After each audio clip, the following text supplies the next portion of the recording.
როგორ ვიურთიერთოთ კუროს ნიშანთან. ტაროს არკანების მიხედვით მეხუთე იეროფანტი ეს არის კუროს ნიშანი. ზოგადად როგორ ვიურთიერთოთ კუროს ნიშანთან რა უნდა გავითვალისწინოთ ამ ყველაფერს შევებს დღეს გესაუბრებით. კუროები ესენი არიან სტაბილური ნიშნები, ადამიანები, რომლებსაც უყვართ საკუთარი თავის კომფორტის ზონის შექმნა, ესე ვიტყოდი, შესაბამისად თავისივე სტაბილურობიდან გამომდინარე, თქვენ უნდა შეუქმნათ ისეთი გარემო, სადაც თავს მაქსიმალურად კომფორტის ზონაში იგრძნობს. ამ ადამიანებს გააჩნიათ ძალიან დიდი მოთმენის უნარი, მაგრამ თუ კი წყობილებიდან გამოვლენ, სჯობია რომ გაერიდო, არაფრით არ ჩამოუვარდება ვერძის ნიშანს, იქიდან გამომდინარე, რომ რამდენადაც სტაბილური არის და რამდენადაც შეუძლია რომ ბევრი რაღაცა მოითმინოს აფეთქების შემთხვევაში და წყობილებიდან გამოსვლის შემთხვევაში, შეთვალეთ რომ სავალალო შედეგებამდე შეიძლება გახვიდეთ.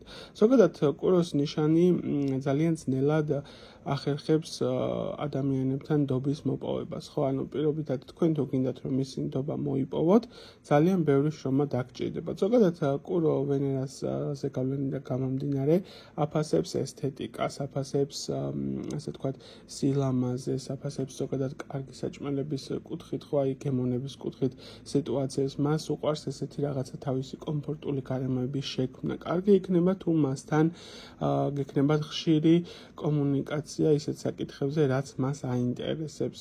ასევე შექებას თუ ძალიან ხშირად გააკეთებთ, რომ აი რა კარგად გამოიყურები, რა კარგი სიტყვაზე პირობითად ტანსაცმელი გაჩვენო, ანუ მაქსიმალურად ის უნდა ასე ვთქვათ, აღიქვათ, როგორც თითქოს გადიდების პოზიციაში, ხო, როდესაც ადამიანს ადიდებ, ადამიანს რაღაცა შექებას უკეთებ, მას სიამოვნებს ეს ყველაფერი.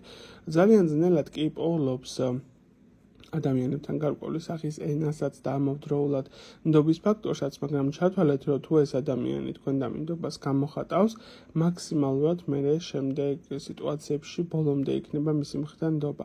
მას სჭირდება, რომ ჰყავდეს გვერდით ისეთი ადამიანი, რომელიც იქნება ინტელექტუალური ადამიანი, რომელსაც ესმის ესა თუ ის საკითხები და არ იქნება პირობითად ესეთი ტიპაჟის კატეგორია, ხო?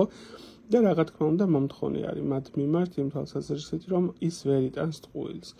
პირდაპირ მნიშვნელობით ეზიზღება და ეჯავრება ტყუილის მდგომარეობა.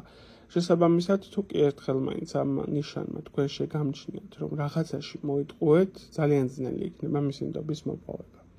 ასე რომ, თუ გინდათ რომ მისი გული მოიგოთ, მაქსიმალურად გაამახვილოთ ყურადღება მის გარეგნობაზე, მასთან კომპლიმენტებზე, შექების პოზიციაზე, ასევე საინტერესო იქნება მისთვის ესთეტიკაზე, ასე ვთქვათ, საუბარი ზოგადად სიტუაციების კუთხით, გემრიელი საჭმელები ძალიან უყვარს ასებულ ნიშანს.